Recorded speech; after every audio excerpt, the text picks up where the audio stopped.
Okay, and we're live. We're live. All right. What's up, everybody? What's going on? This is Sid here, aka the Nerdy Mark. As I and I just wanted to, and I had one question for everybody, and that is, do you know what happens when there are 10 WWE superstars that need to leave and go to other companies? You just made the list. The list of Nerdy Mark. And I actually could not. You just made the list. The list of Nerdy Mark. And I actually could not say it as well as Chris Jericho, so please forgive me. That's right, ladies and gentlemen. Welcome to the first ever list of Nerdy Mark that is live. Live. First list of Nerdy Mark that's live.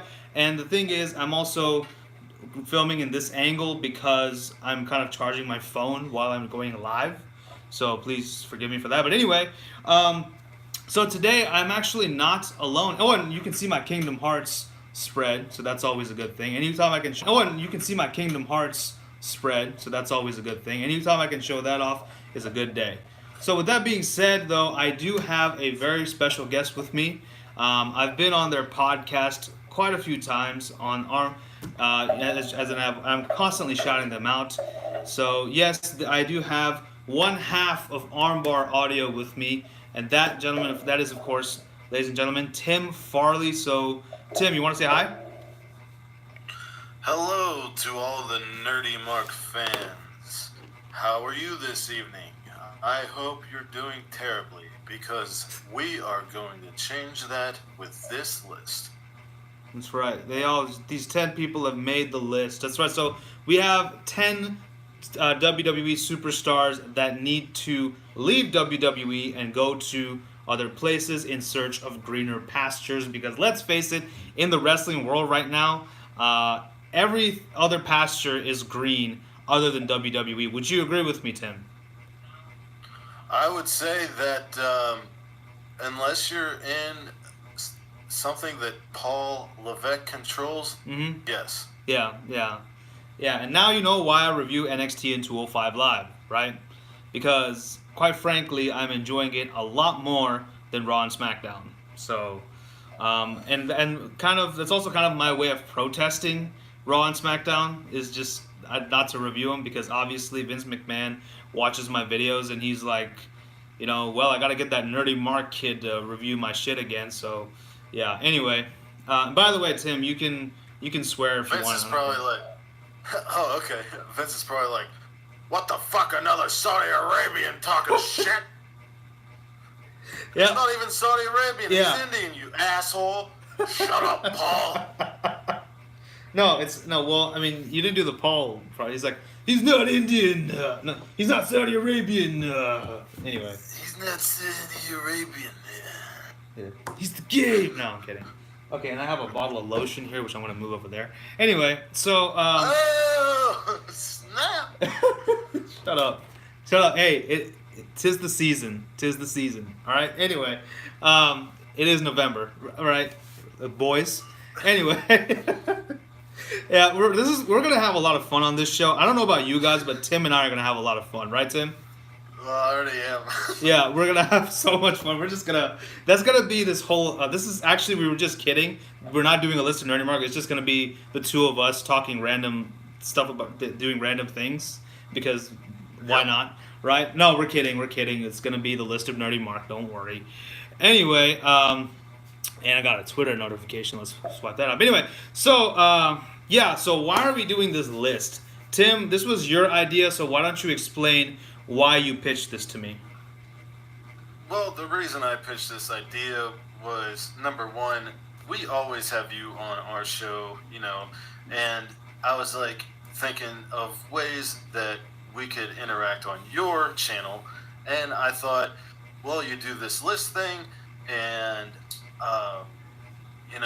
there's definitely something there with people who are in WWE who shouldn't be. So let's make a list, 5 and 5. Split it down the middle and see who chooses who and why they should go and where they should go. Yeah. And basically, we at Armbar Audio say that Sid the Nerdy Mark is our third member, and Sid has made us honorary nerdy marks, and it's just Yep. you know friends getting on each other's platforms. Exactly. Yeah. Yeah. And just doing this. Matter of fact, my NXT 205 Live review this week is called Cross Pollination, mainly just because of the NXT talent crossing over to 205 Live and all that stuff. So this is our cross pollination right here. So I think it just fits in perfectly with the theme and whatnot. So yeah, but I think this was awesome. I think this was a long time coming. And also I think yeah. I was wondering if this was maybe also kind of was birthed from watching Clown Stools. I mean Crown Jewels or whatever. Was that also kind of part of it? Some of my choices I have thought about for a while, Uh-huh. but I wouldn't be lying if it's like if that did definitely light a fire under me. Yeah. Because as you know, I wasn't going to watch that show, but I had an engagement with someone, Yeah. DJ Storms. DJ Storms, wanted shout out. me to watch it. Right. So I decided to, just so I can get on the show and Yeah. get our name out there to more people. Makes which sense, worked. yeah, And yeah. thank you, DJ. Yeah. Yeah, But, DJ, if you're watching this, shout out. When I watched this show, Hmm. I was not prepared for the terrible booking and execution. And it's been a long time coming for me. I Yeah. mean, you, me, and John have had a chat on Facebook Messenger for a long time, and Yeah. I've constantly said that if it wasn't for our podcast, I probably wouldn't watch SmackDown and Raw, maybe SmackDown, I don't know. Yeah. But it just feels like, and I put out a tweet yesterday that said, and I added a bunch of companies, and I said, while you're hoping, while you're waiting for your hopes to be crushed or realized in WWE, there's a bunch of companies outside of WWE Yeah. who are putting out great wrestling and sports entertainment. And I feel like that's, when it comes to the main roster, that's what it is. Exactly, You're waiting for your hopes to either be crushed or realized. Sometimes, very, very small percentage, they are realized. But Right. most of the time, they're crushed. True. And True. I'm just done. Yeah. At this point, I'm done. They Yeah, have to do that's- a few things to get me back to watch that, but that's not why we're here today. Let's start with getting the Universal title on Raw every week. How about that? Anyway. Oh, yeah. First off, they're talking about this major push for Drew McIntyre. Yeah. I love Drew McIntyre. I'm sure Kurt Angle loves Drew McIntyre Yeah. as they work Which is- together in Impact. Yeah. But to have a Hall of Famer tap out to his own move is kind of lame. It is. But, if it was Angle's choice and Drew was okay with it and everything, that's fine. I'm not enraged. But Right. if all of this pushing for Drew McIntyre is just to be jobbed out to Brock Lesnar, then, I'm not going to watch. So I read yeah. what happened, and I'm like, good, that's great. That is I'm happy possible, for him. though. Let's see where it goes from here. Yeah. And I'm not watching it. I'm not giving them my time to Right. watch it. Yeah. Nikki Cross, we've been saying for, how long There you she go. should be with her brother's insanity. Oh, we finally got that, but She didn't tap lost. out to a legitimate MMA fighter in Shayna Baszler, but, she could tap out to Becky Lynch, because that makes sense. Yeah, exactly. Uh, yeah. And, Yeah, I don't I know. get it. Becky's the hot product right now, but Yeah. at the same time, do you really want a debuting superstar who is in a Yeah. group that you haven't featured for 3 months or so? True. I don't know. And yeah. It feels like 3 months to just tap out. And I mean, It's all a bunch of like backwards right. stuff Right, that goes yeah. on the main roster, and And I mean, yeah. it's not enough. And I mean, like, even Sanity themselves, they haven't really been exactly being booked properly. That's a whole other story. There's a Being whole booked other. properly. How about just being booked? I Yeah. haven't seen them on the goddamn show for Exactly. True. like a month or two. That's literally. true. Like the last match they had was at Hell in a Cell pre-show match. I believe True. that was the last. No, time the last match they had on a was show. like the last match they had was like a qualifying match for the SmackDown for being the number one contender. Which guess who got pinned? Sanity. So that was fantastic. But anyway, that's a whole nother Okay, can so of that was worms. at least 3 or 4 weeks That ago. yeah, that is a whole nother can of worms, which we kind of opened and let like one of the worms slip out. So let's keep the rest of the worms in there, and we'll talk about that some other time. All right, but for now, we're already 10 minutes into this stream. We haven't even gotten to the topic. Wow. All right, so we have each have compiled. We both together have compiled a list of 10 WWE superstars that need to go elsewhere and find greener pastures. So I got 5. Tim has 5. We're gonna construct this little list and make it one big list. Make it like a huge human centipede, except a lot less grotesque and a lot less poop swallowing. So we're gonna do that. And so yeah, Tim, are you ready? I sure am. Let's dive right into it. So I'll go first. We'll alternate me, you. So starting off this list, I say Finn Balor goes to New Japan. Okay, Finn Balor, in my opinion, is fantastic. Okay, he's I think my favorite wrestler after Seth Rollins on WWE. All right. Kenny Omega is my overall favorite, as you can see by the T-shirt. But anyway, so I think that Finn just hasn't been booked properly. He hasn't. I mean, and all have you noticed him? Like all his feuds, like just fizzle out. Have you seen that? Like they just his feud with Baron, his feud with Jinder, and I'm pretty sure now his feud with Bobby is gonna have the exact same treatment. Of course. I didn't even know there was a Bobby, but what I mean, they had like 2, 3. That's terrible. Yeah. But I agree with everything you've just said. Yeah. And I think it's interesting that you say New Japan. Yeah.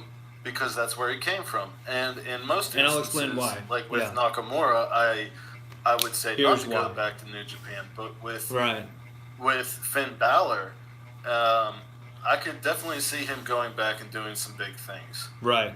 So here's my idea for Finn Balor. So my thing is, I think Finn Balor. So just to wet Vince McMahon's noodle, I'm gonna say Finn Balor gets a shot at the Universal title against Brock Lesnar, and he loses. Okay, Tim, don't get mad just yet. Hold on. So he loses. He gets a losing effort to Brock Lesnar, and then right after, he basically just gives a "I quit" speech on WrestleMania at WrestleMania, leaves for New Japan, and then shows up at one of their big shows. I don't know, Sakura Genesis, whatever. And he then immediately tries to align himself with the Bullet Club, the OG guys.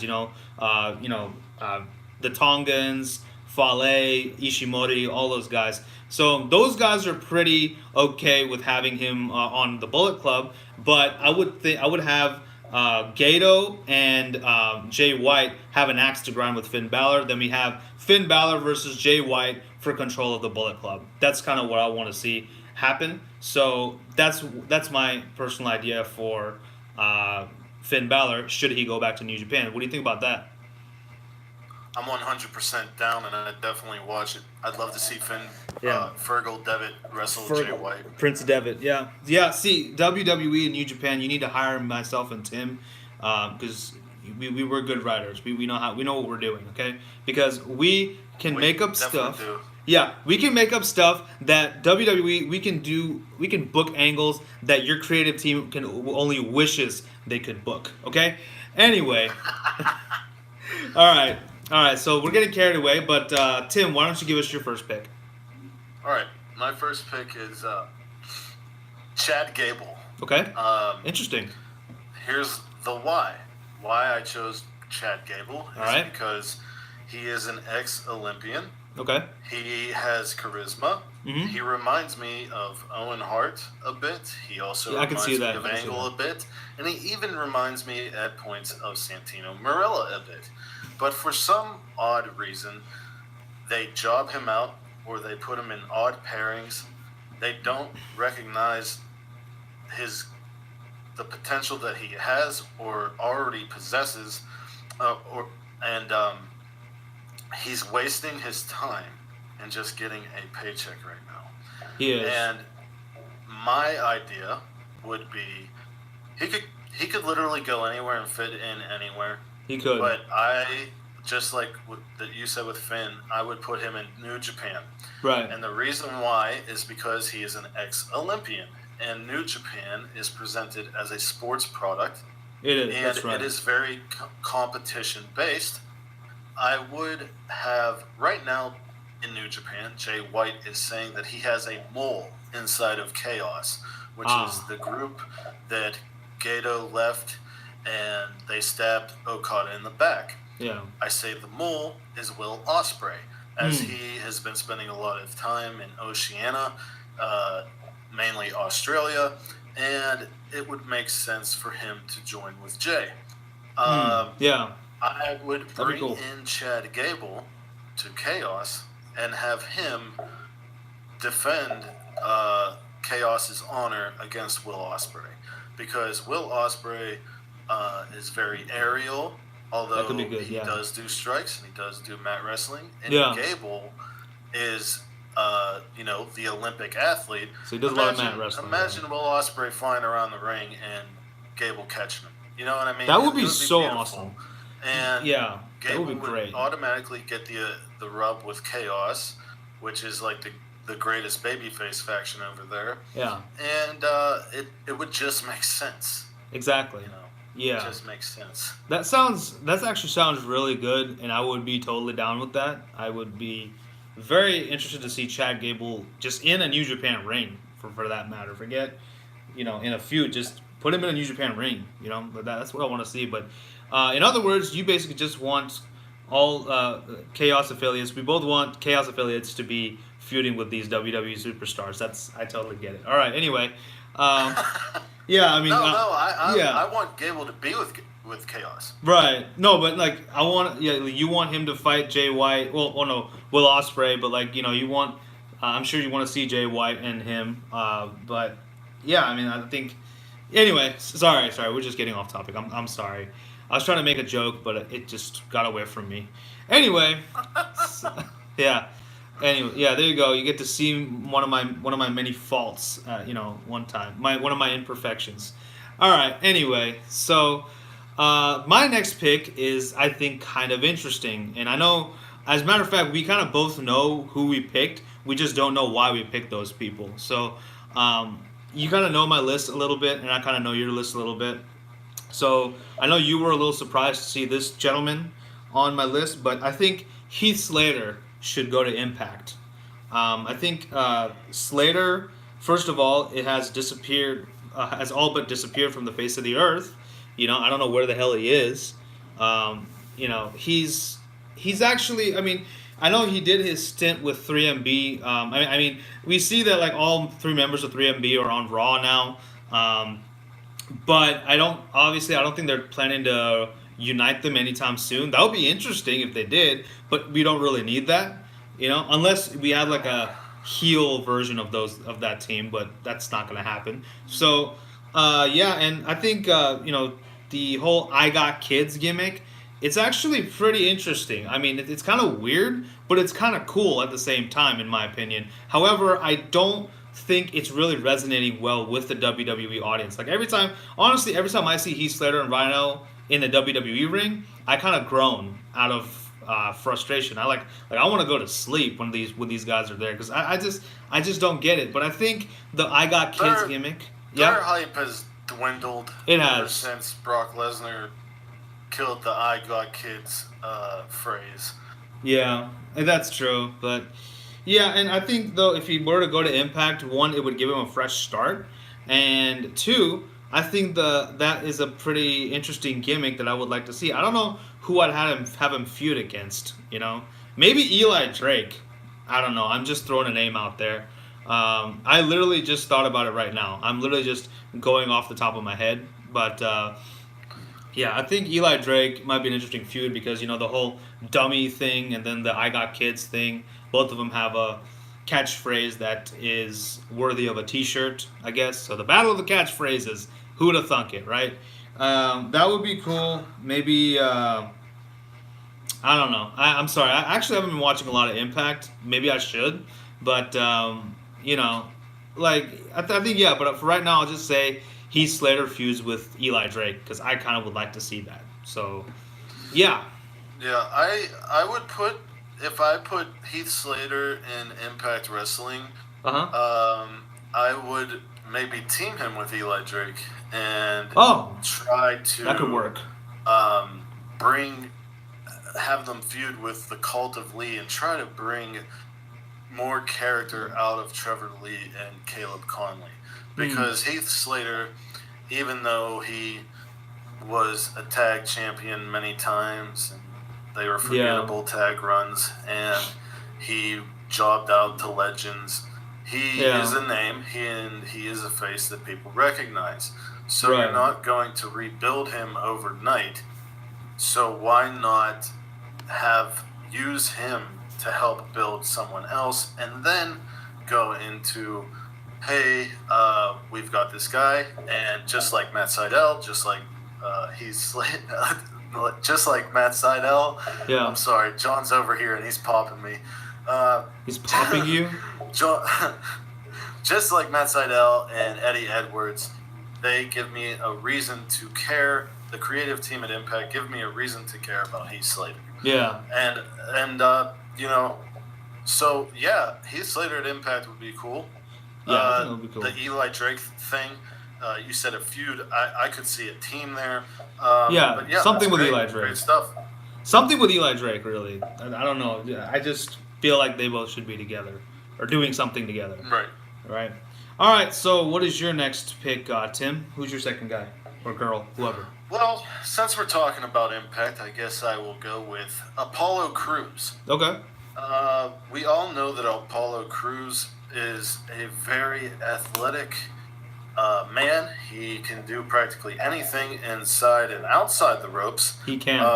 I saw him in Dragon Gate, and I was thrilled. I was glad that he got to NXT. I feel he got called up way too early.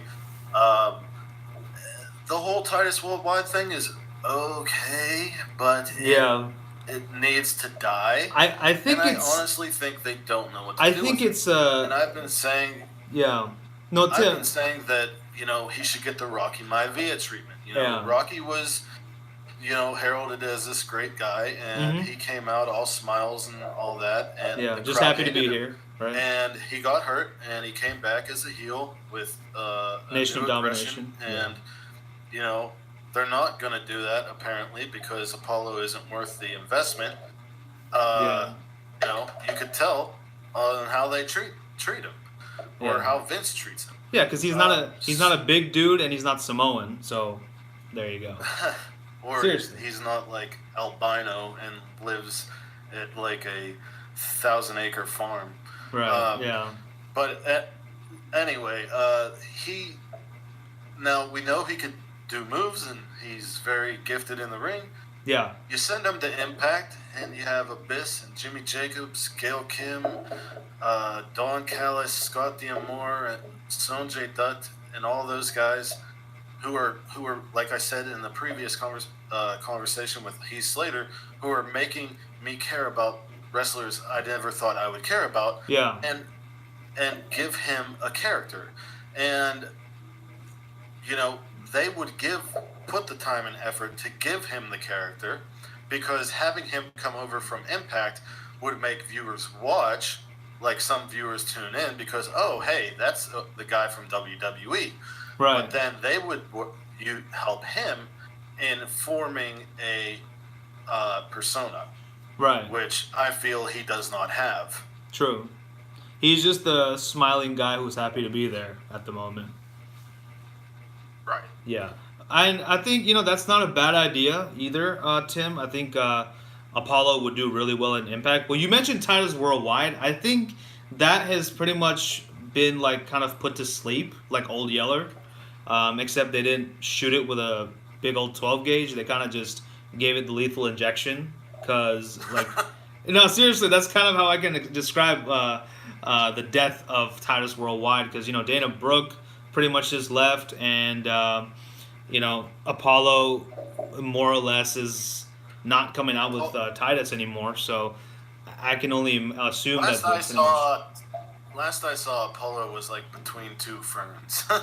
he was still with Titus, but he was still trying to be with Dana, and Dana didn't want to be with Titus Worldwide. Yeah. But I don't know anymore. I think I haven't watched it, but right. You know, this is a perfect segue into your next pick, right? Number 3. And before I do that, I do want to mention I think that was a really cool idea for Apollo to Impact. But you did mention Dragon Gate. The thing is, there's another former WWE superstar who is in Dragon Gate now. Matter of fact, he just came back to Dragon Gate, and that is Neville, the former Cruiserweight Champion, also known as Pac or Pac. I think it's Pac, Tim, because that's kind of how everyone says it. It's Pac. I don't think it's Pac. But anyway, I've heard it only Pac. I don't know. No, even in that promo that he cut, he said Pac. So I'm just gonna go with that. Anyway, I think it's tomato doesn't really matter. Anyway, so yeah, so Pac. I'm gonna call him Steve. What? Is his name Steven? Who? I don't know. Neville? Neville's? Who are you talking about? I think Neville's real name is. No, it's Benjamin. It's Benjamin. Yeah, it's something like that. It's Benjamin. You know? Anyway, right. So, but you were mentioning that. I think the and I actually watched your episode about when you mentioned Neville or Pac arriving at Dragon Gate. And you actually were talking about how there's like a heel faction there, one babyface faction and whatnot. I think Apollo could be the mystery guy in the babyface faction, and he could feud with Pac or Pac. I think that would be an interesting feud, in my opinion. Neville. That would be awesome. That would be awesome. Yeah, Apollo versus Pac. That would be great. So anyway, as Tim alluded to, my next pick is Dana Brooke, his fellow Titus Worldwide cohort / possible love interest. Dana Brooke is surprisingly not higher on the card than I would imagine. She is pretty much a blonde Chyna. Like, look at her, right? I mean, maybe not the same in-ring ability as Chyna, but I'm just saying, like, her appearance and her kind of a little bit. Kind of her facial expressions, all that stuff, kind of remind me a little bit of blonde Chyna. She was a former bodybuilder and stuff. I think Vince would have loved that, but apparently he doesn't. So she's just been doing nothing except more or less being fed to Nia Jax or Tamina or whoever, right? So I think Dana is very talented, and she's very, very, very underutilized. But I think if she were to go anywhere else besides WWE, I would kind of put her in Impact. She just feels like an Impact person. I feel like Impact, from whatever limited knowledge I know of Impact, Tim, and maybe you can correct me, and that's fine. Sure. Impact looks like the land of muscle ladies, and a little bit. I would say that Impact was the first major wrestling promotion in the West that, in the modern age, that put women on a different playing field. True. Yeah.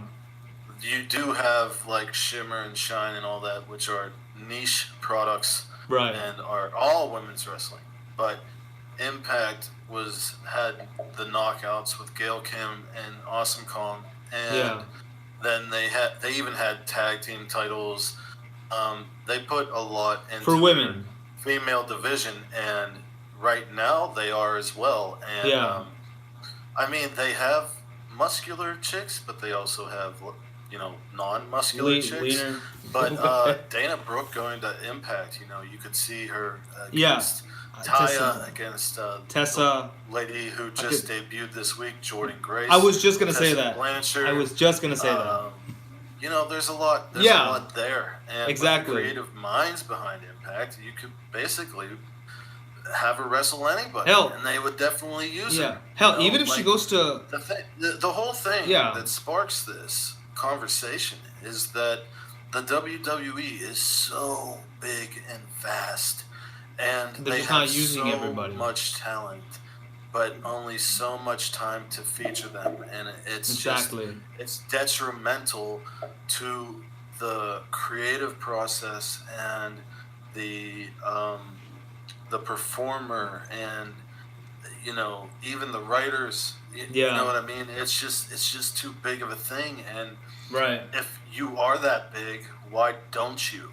Why don't you put effort into Excuse me. everyone? And it doesn't make any sense. It doesn't It make any doesn't. sense. You It have really all this doesn't. money, you have all this talent, and you only decide to put the attention on like 4 or 5 people. True. And it True. doesn't make sense.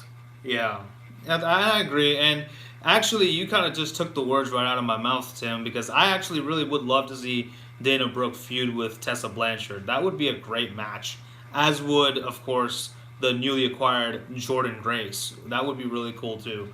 Yeah, and many others. I mean, I don't mind seeing Dana Brooke versus Allie. That would be a fine match too.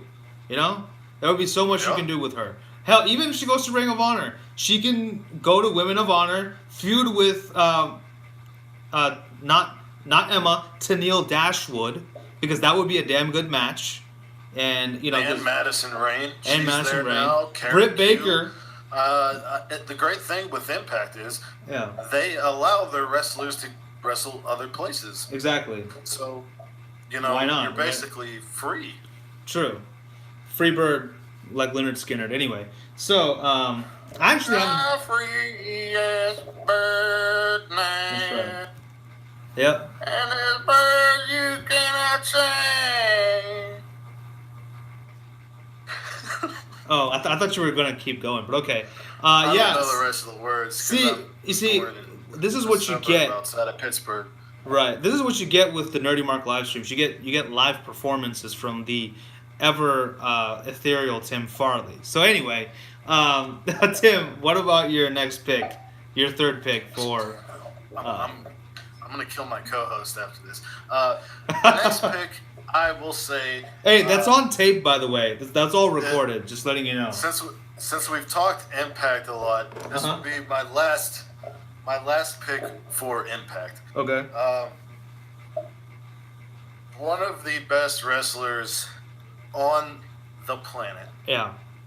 One of the most underutilized wrestlers in the WWE.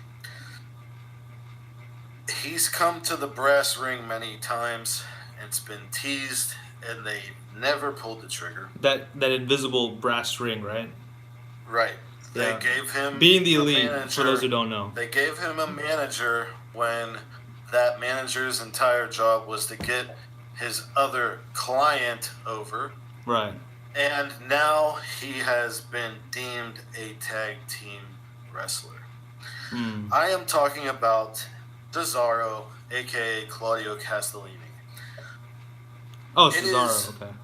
Insane Uh-huh. that I think 2015 he had some matches. He gave Rusev his first loss on SmackDown. He had a series of matches with John Cena.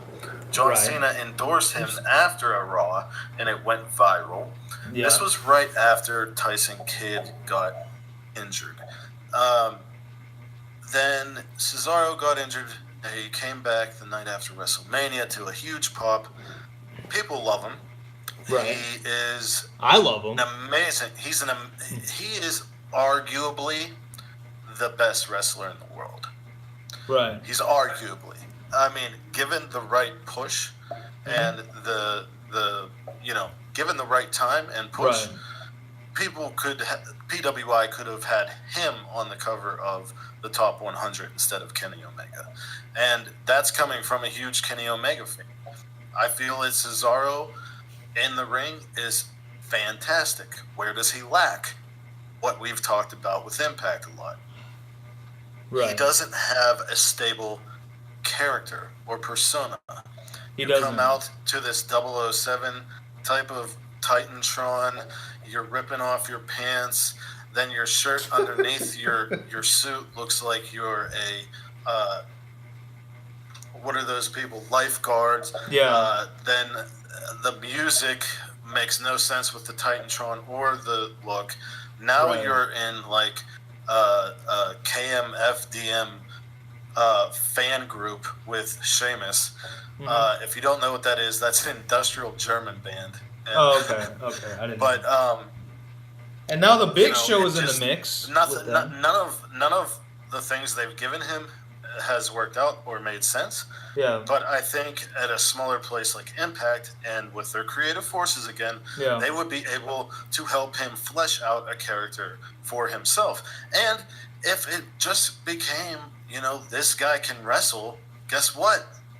That would be better than just like, you know, I will say the name. There's a guy in the wrestling world, he who must not be named, right? Okay. I don't know. I don't know what you're talking about either, but okay, fine. Before he did a horrific act, Okay. he got over by being a wrestler's wrestler. Oh. That was Okay. it. Okay. Why not do that Was with Cesaro? Tim, by any chance, does this guy have the tattoo of the Pepsi logo on his arm? No, this guy has had a home in Georgia and had a family that doesn't exist anymore. Oh. Okay. Okay. Yeah, neither he doesn't exist either. So Yeah. Yeah. Okay. I know what you're talking about. Okay. Fine. Yeah. Go that ahead. guy got over as a wrestler's wrestler. He didn't He need did. a gimmick. That's And true. Yeah. He did. He did. why not just give that to Cesaro? You know, but at Impact they could give him Persona. But even They if they could. didn't, they could do something like that. Right. It's just like if it feels like to me that WWE, even though they're not wasting him, Right. because he is in a major tag team who Yeah. gets And they are opportunities, the. they are Yeah. hindering him. They're not letting him reach They his are. fullest potential. They're not letting the fans see the best that he can give us. Right. Okay. That's true. I agree because, I mean, Cesaro, yeah, he is the tag team champion with Sheamus right now. And he, of course, now Big Show got thrown in the mix for some reason. But, yeah, I mean, I'd love to see Cesaro go to Impact. You know, hell, you know what? He could be in New Japan. You know? Like, I would love to see him and Zack Sabre.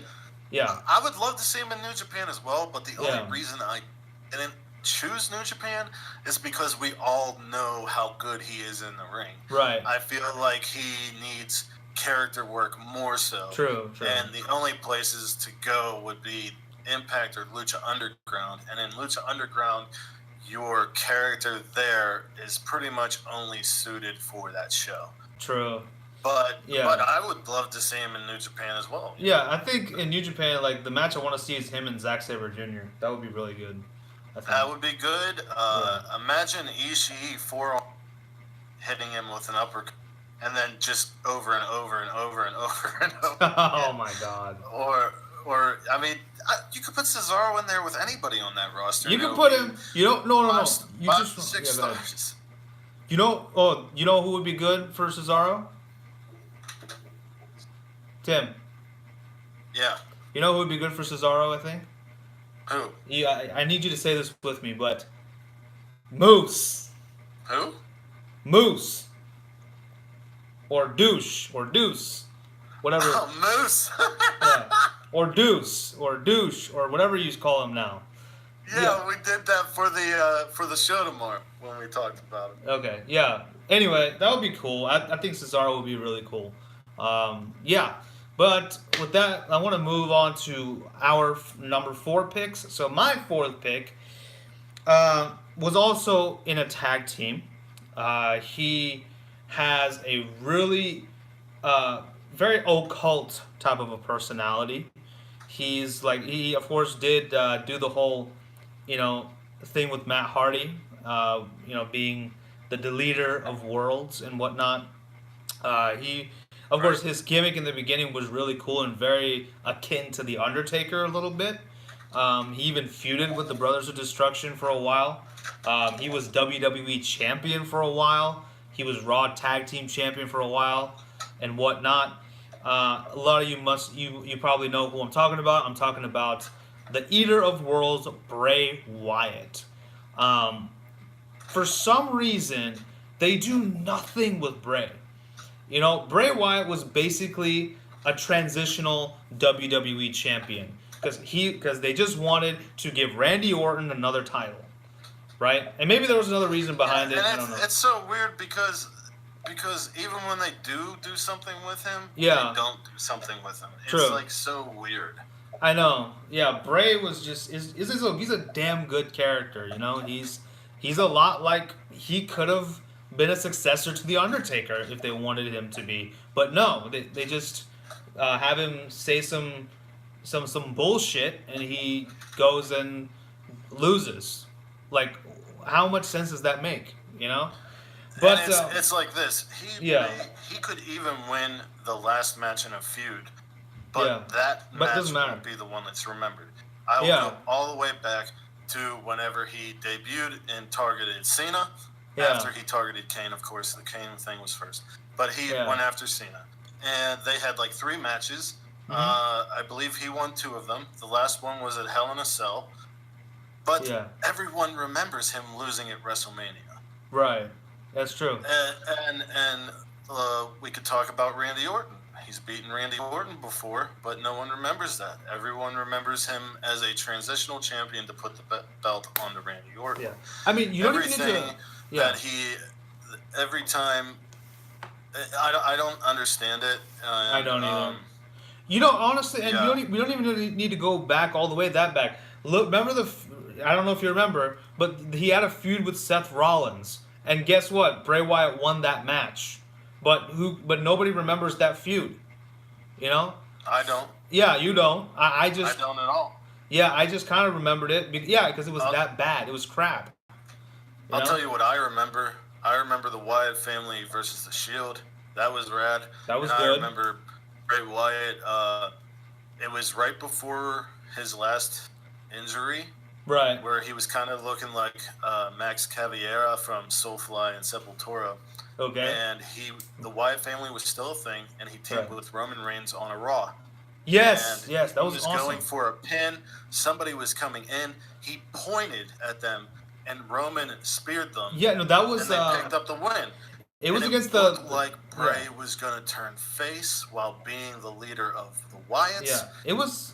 And it was like the next day it was announced he was injured. And like that could have been like where he broke out at WWE.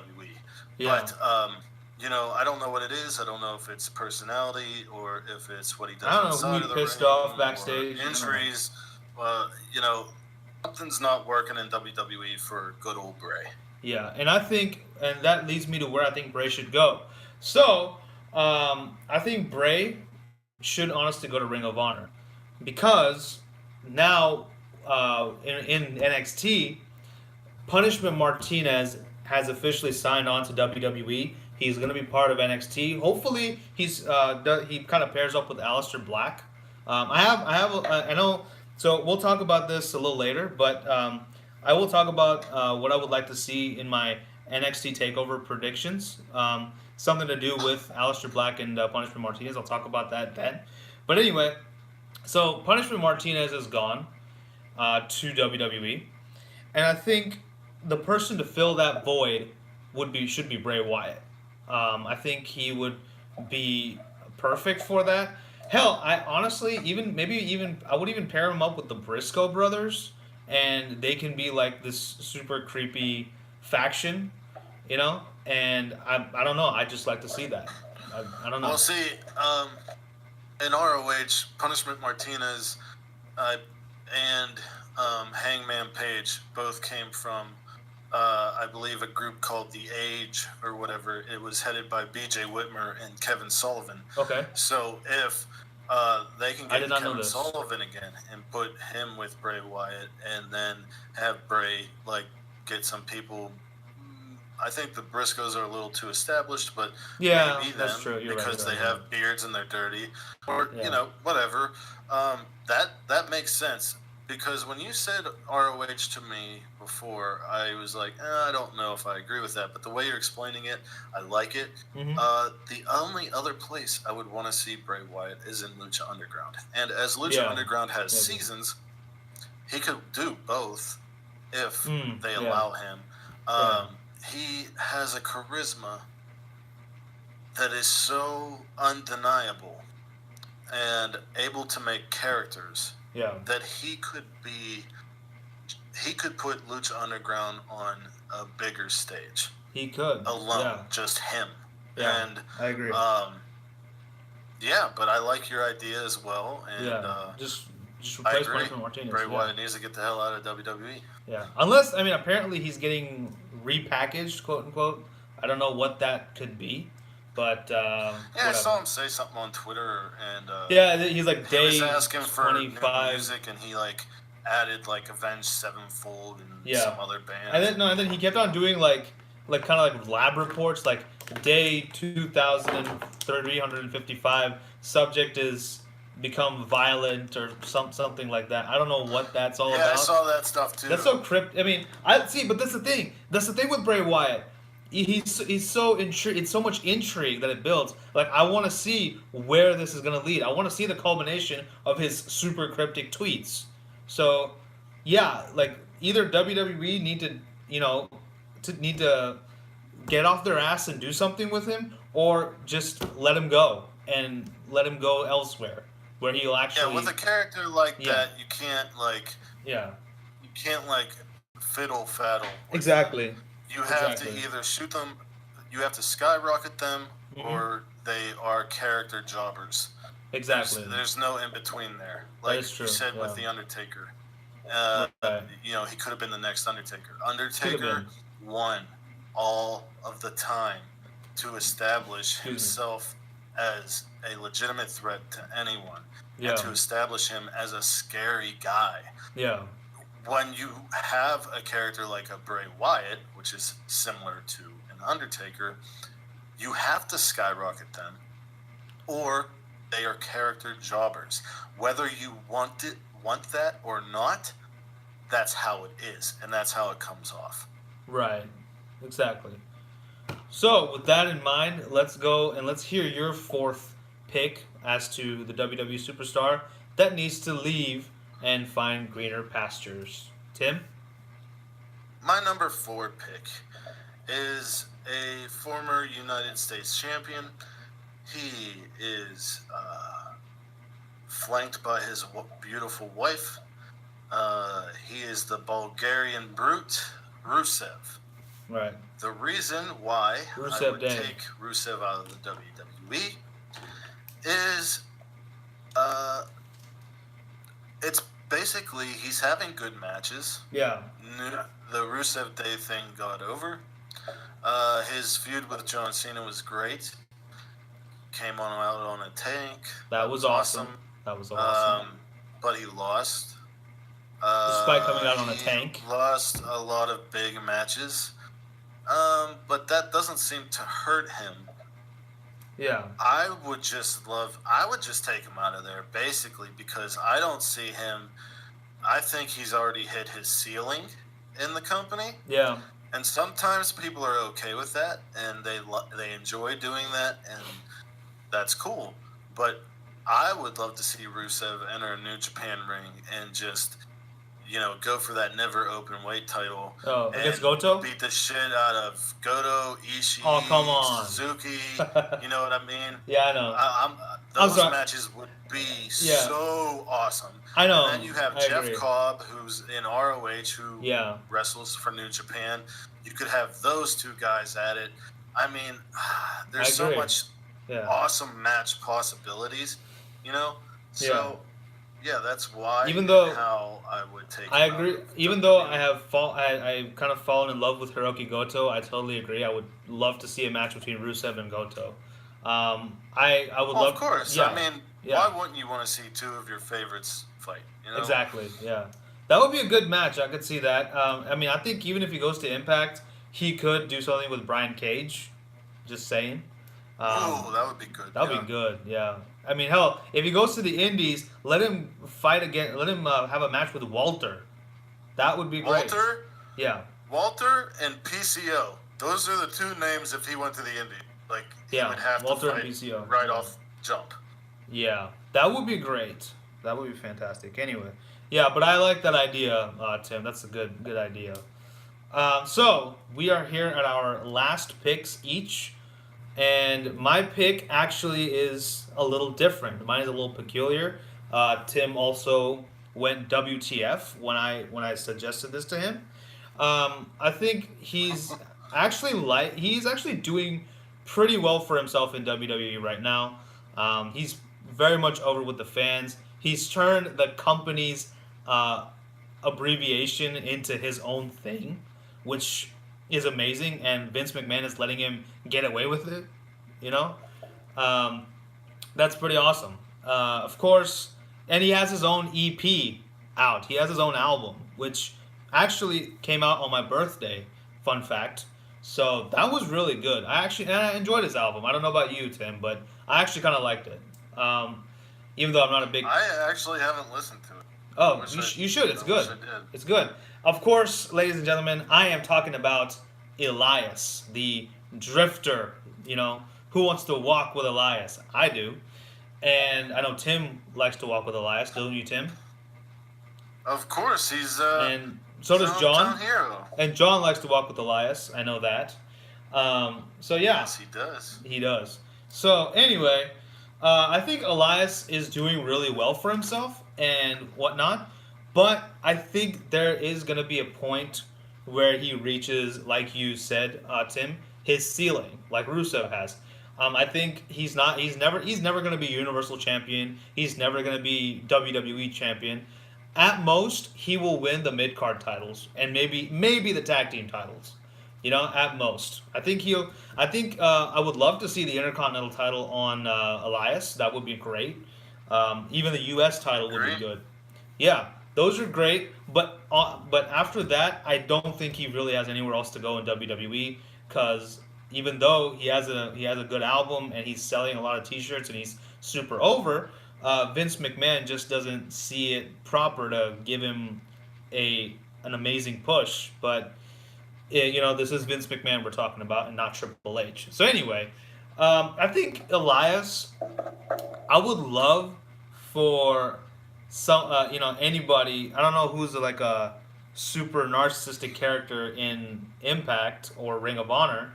But whoever that may be, I would love for, hell, you know what? No, I just thought of something. I want him to actually interact with these. I actually would love to see someone like, Joey, not Joey Ryan, maybe Adam Page, no, not Adam, no, Cody Rhodes, like cutting a promo or something. Just let him be like, hey, I'm awesome, I'm great, whatever. I mean, I know he doesn't do that narcissistic type of thing anymore, but like let him just cut a promo, and then you hear the guitar strum, and he out comes Elias. Even though I don't know how he could do the whole walk with Elias thing with Ring of Honor, but hey, whatever. Maybe that could be his thing. He's like, hey, walk with Elias, and and I'm not, and that's even better than where I was before. I don't know, but better, right? I would love to see Elias and Cody feud. I would love to see Elias and Adam Page have a match. That'd be a good match. Be a good match, yes. In Ring of Honor, that would be good. In Impact, again, my knowledge of Impact is very limited. So maybe Tim, you can throw out some ideas for Impact matches for Elias. Eli Drake. Yeah, that's the one. That's like the only one I know. That's like I would go with Eli Drake. I'd also go with Sami Callihan. I'd go. Yes. With, oh my God, I forgot. Sami Callihan. I don't know. Cage. John Morrison. Yeah, Morrison, Johnny Impact. Johnny Mundo, Killer Cross, anybody really. Yeah. He could work anybody. He could. But this is the only time I will say that I disagree with you. Okay. I think that Elias is an interesting choice, but It is. he is one of he's probably the only member of this group, and group I'm saying is mostly we say the NXT call-ups get crapped on, and They don't they're not too many examples, and they're not projected as they were in NXT. Too many examples of that. Yeah. But Elias is the exact opposite. When he was in NXT, the crowd hated him, like literally hated him, didn't like him as a heel. Right.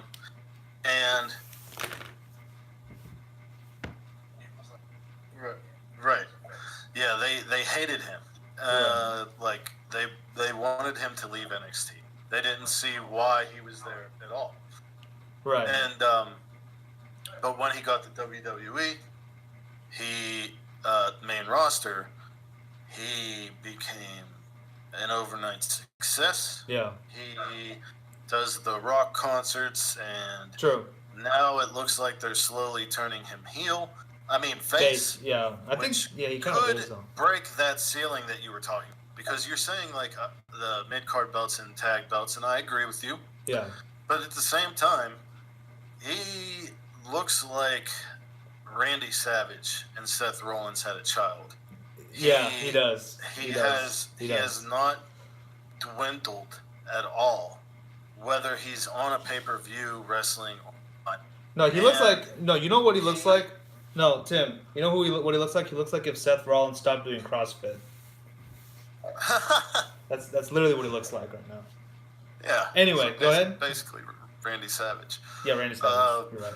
But, like, I think that there's a lot in him still, and if this babyface turn goes really well, I think that it's possible he could go to SmackDown and get a world title, or he could be a main event contender.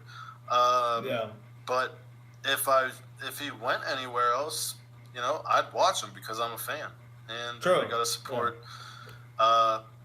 Pittsburghers. Unless they do bad things, like the football team players. So that's interesting. Pittsburghers. What's that? You said Pittsburghers. I'm like, what if there was a restaurant called Pittsburghers? Oh, there basically is. It's called Permanis. Oh, okay. Anyway, yeah. Look it up, dude. It's like I'll look it up. I'll look it up. Like that's what Pittsburgh's known for. I'll look it up. Steelers and Permani brothers. Yeah, we over here in Texas we have Whataburger, so there's that. And Brahms. Anyway, so, but yeah, as far as I'm concerned, Ring of Honor or Impact, and yeah, I agree with you, Tim, that right now he's good where he is, as I mentioned before. I just think like it would be interesting down the line when Elias, I'm sure, would be like, hey, I want something more than just this, than the kind of like a Jericho.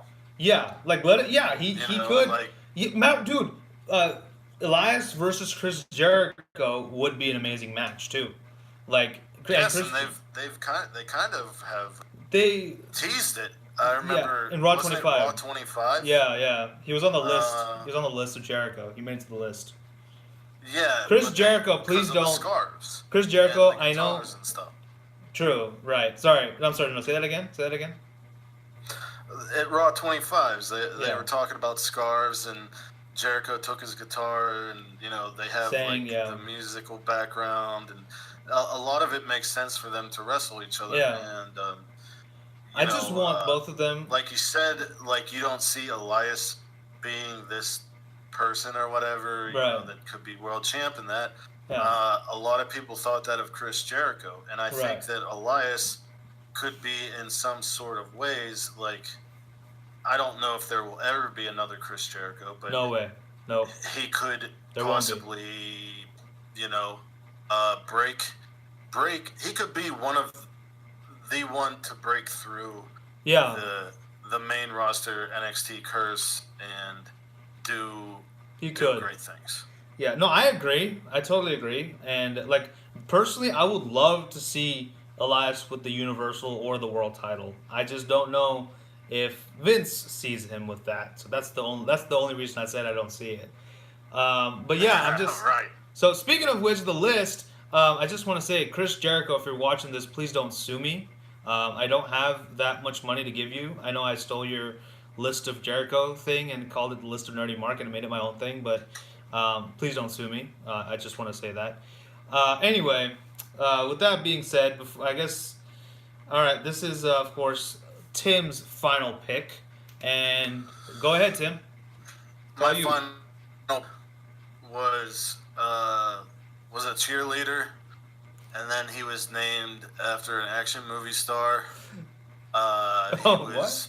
He was with Vicky Guerrero. Yeah. He was with AJ Lee and Big E Langston. He was And he had Caitlyn, a right? great series of matches against The Miz for the Intercontinental title. He did. He did. Beat the Authority at Survivor Series, even though he wasn't supposed to be the one. And he got overshadowed by Sting, and they didn't want to talk about this person winning the match ever. Right. He is now a partner with Drew McIntyre until Drew McIntyre gets his major push, and then he will be back to mid-carder to low mid-card status. I think they're slowly. Of course, talking about Dolph Ziggler. He's here to show the with a world, name people. Like Dolph Ziggler, you are destined to fail out of the gate. But Dolph Ziggler is so good at his job. A lot of people have compared him to Shawn Michaels, but I think he's more like a Kurt Hennig. He is perfect. He's good at everything that he does, and for some odd reason, WWE never wanted him to be as good as he is. That's true. That is true. Because he is a champion, man. He is. They gave him it for one night after the Royal Rumble with Edge. They gave him it again. I think. The Money in the Bank, and him and Del Rio were gonna feud really well, but he got injured, or Roberto got injured. I don't remember. But he beat the Authority, and they never talk about that. They didn't talk about it then. Right. Dolph Ziggler fans have always held out too much hope for so long that a lot of them got deflated. If you look at internet wrestling fans who loved Ziggler, they don't love Ziggler anymore because they know, just like they know with Bray Wyatt, and just like they're going to know with Samoa Joe, that it's not going to go anywhere. And right now, he's in a great position. But he's only there because they want to do something with Drew. Yeah. And as soon as they pull the trigger on Drew, I'm telling you, Ziggler's gone. Yep. Ziggler's down the... And the thing is, Ziggler has a name. He's big enough to draw for indies and such. And what I would like to see him do is go to the mecca of the indies. Have him not say a word. Like, just, WWE wishes Dolph Ziggler well in his future endeavors. Have him take like a month off. People kind of are like, what the hell's going on with Ziggler? And then at a PWG show, he just shows up and wrestles someone like Joey Ryan, or that would be cool. Actually, have him wrestle a Bullet Club member, or have him wrestle Zack Sabre Jr. Anybody really. And then he could have like a string of indies, and then I would basically do with him what Cody did, but instead of joining New Japan, I would have him do like a tour there, and I'd also have him in Lucha Under, because he has great chemistry with John Hennigan, who's there. He has a lot of his brethren who were in his same, like, the Spirit Squad yearly, like, call up. No. like I would say like the time at the same time he Yeah, was, okay. Like I his guess, originally alumnus. pushed. Like his A lot of alumni, his kind of. brethren Yeah. are in Lucha Underground, like John Hennigan, and recently we saw Wade Barrett has a role on the show. Yeah. Jack Swagger, people like that are there. I Yeah. think he could fit in well, but I would definitely have him do something similar to what Cody did. Cody came out and wrote a list of who he wanted to wrestle. And I think Ziggler could do the same exact thing. He could. But with him, I wouldn't have him do the same exact thing. Yeah. I just have him show up places. And then as soon as people started realizing he's showing up here and he's showing up here, then all of those places gain more attention. And hey, there's a possibility that Dolph Ziggler can show up. So it kind of also gives him that mysterious aura of Jericho. Exactly. Yeah.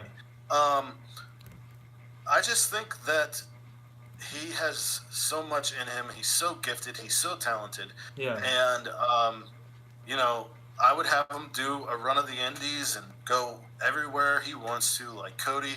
And then I would probably have him just probably sign with Impact, do some ROH dates, do a Lucha Underground season. Anything. Yeah. Anything. Just not WWE. But I would certainly start the ball rolling with silence for a while and then a PWG show. Yeah.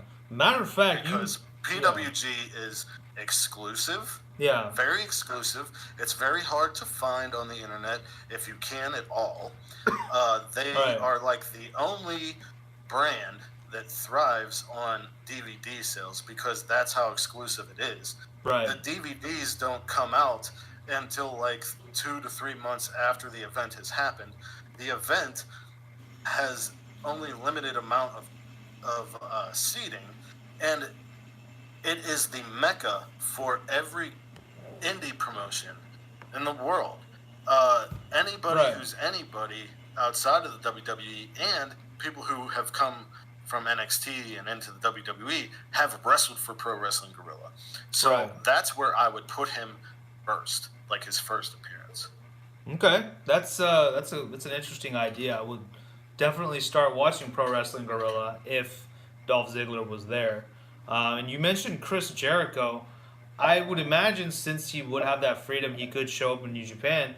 Hell, I would not mind seeing Jericho versus Ziggler in a New Japan ring. I think it would just they would focus more on the wrestling actually, since they both can. Oh, I don't know, wrestle. So that would be cool. Right. Yeah, exactly. So that would be cool. Yeah, but so with all these people that we talked about, I don't know. Like I think a lot of them could really work. I would say that all of them would thrive a lot better on places outside of WWE because hey, look, if WWE's not going to do anything with them, these guys will. Because let me tell you, like from what I'm seeing, Tim, and again, correct me if I'm wrong, but New Japan, Impact, Ring of Honor, they are waiting to lap up WWE talent, and of course, same thing with WWE. They're waiting to lap up all these other talent. Though the thing is, WWE goes for the guys who are like hot in New Japan or Impact or Ring of Honor, while New Japan has usually gone for the guys who are not nearly as pushed as they should be. That's kind of the trend I'm seeing between both these different entities. So correct me if I'm wrong, Tim, but that's what I've seen so far. I would say, like, with Impact, the old regime would go after big names of WWE, but like now, Hulk Hogan and all those with guys. new regime, I don't think they're focused on any set place. They're just kind of scouting everywhere. As you see with the debut of Jordynne Grace and Tessa as the Knockouts champion, and you have Rosemary, who's a big part there. You have, Sami Callihan, and even though he was in NXT, I wouldn't call him a WWE guy. Wasn't he Insanity for a little bit? I would say that he was more of a made of Impact, not on the Indies before he got to WWE. Matt Sydal hasn't been affiliated with WWE in a long time, so Yeah. I think that the new regime in Impact is not focused on just eating up WWE talent. They're focused on Right. getting talented people, whether they're from WWE or not. New True. Japan seems to be like, It's targeting okay, WWE. this person is interested. Let's see if we have something for them. Yeah.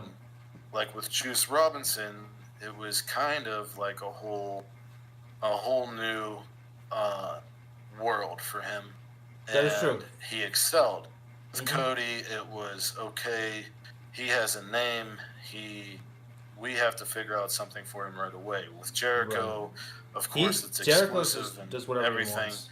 But same with Trent. Trent was in the WWE as a member of a tag team called Dude Busters, and then he Right. went out and did indies, and then he went to New Japan and formed Roppongi Vice with Rocky Romero. But it was Right. not like, oh, we're gonna, as soon as this WWE talent's out, we're gonna go grab them. Right. Right. It seems like the other companies are not so quick to jump on WWE ex WWE guys, or at least make announcements that they are, as the WWE has kind of taken the role of how the old regime in TNA was. Yeah. Like the old regime in TNA was always like joke, like, who's gonna show up in the Impact Zone, and of course, like the first person who gets released, you're like, okay, expect them in Impact, expect them there. So Yeah. now it's like if you see a big name getting bigger and bigger on the indies, you're like, okay, they're going to NXT. It's just a matter of time. Yeah. You know what I mean? Even though, So would you say Punishment Martinez was a pretty big name in Impact? I mean, or in Ring of Honor? Because he was kind of more in the mid card. Yeah, I'd say he was a mid-carder. Yeah. I believe that he and Matt Riddle were looked at Bro. at the same time when Riddle started. And they were kind of like in a faction together. Uh huh. Because they kind of like did something for Ring of Honor, but like not televised. Right. And they were both going to get WWE deals, but then they decided not to. And then Matt Riddle and Punishment Martinez went separate ways. Right. And then they got signed to NXT at the same time, or in the same class. I would say he was a mid-carder, yeah, and he had the potential to be a main eventer, main event player on Ring of Honor. And WWE picked him up right as he was starting to hit his stride. But more often than not, with indie talent, yeah, they wait till that bubble's just about to pop and then they grab them. Yeah, like I think they tried to do that. They tried to do that with Walter, and then he, of course, turned him down. Yeah, Walter. I listened to his podcast with Stone Cold Steve Austin. Oh wow. Okay. He seems to be like a Will Ospreay, where they want to wrestle on their own time. Right. Will Ospreay has been approached by WWE, but he doesn't want the schedule, and he doesn't want the workload. He wants to pick when he works, where he works, right, and who he works, or whatever. Yeah, exactly. And Walter seems to be the same way. He's from Austria. He started in WXW in Germany, and basically started with the company. Basically, like he was like the first group of people, right. And I think his loyalty to WXW stops him from going to a WWE schedule. Yeah. But in that interview, it definitely seemed like he's the kind of guy who wants to wrestle on his own time and on okay, you're going to book me here for that day for this amount of money. Okay, this place here, blah, blah, blah. Then I get to go home and hang out with my fiance and, do what I want to do. The WWE lifestyle, or like the WWE system and workload or travel load is not for everybody. And that's not saying that that's a bad thing.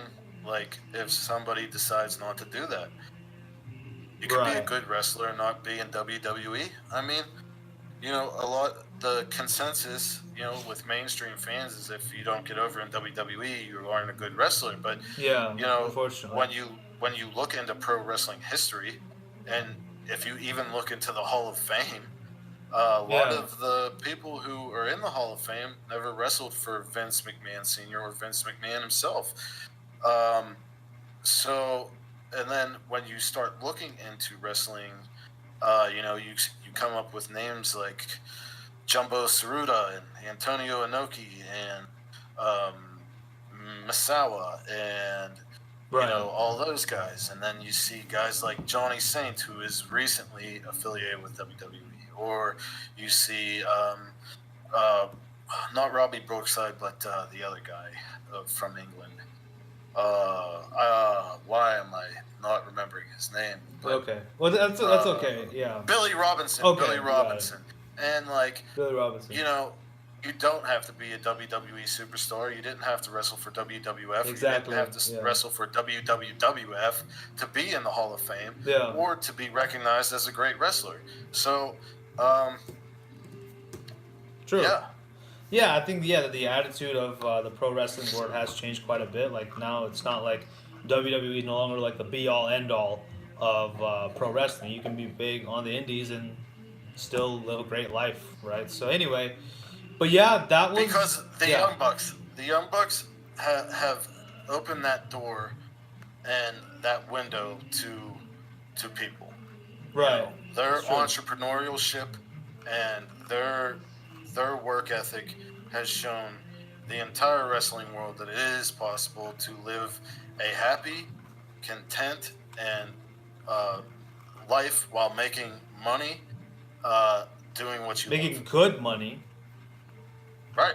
Yeah, making good money too. They're not just fighting for like a slice of pizza, right? They're actually living well. They have like a house, they have family, they have kids, so they're doing well. Right. They're doing pretty good. So they, even though the Young Bucks don't really need WWE at the moment, but if they do go, that's fine too. I mean, whatever. I like the Bucks, so I'll see them wherever. Even if they come to my backyard and wrestle, I'll still watch them, right?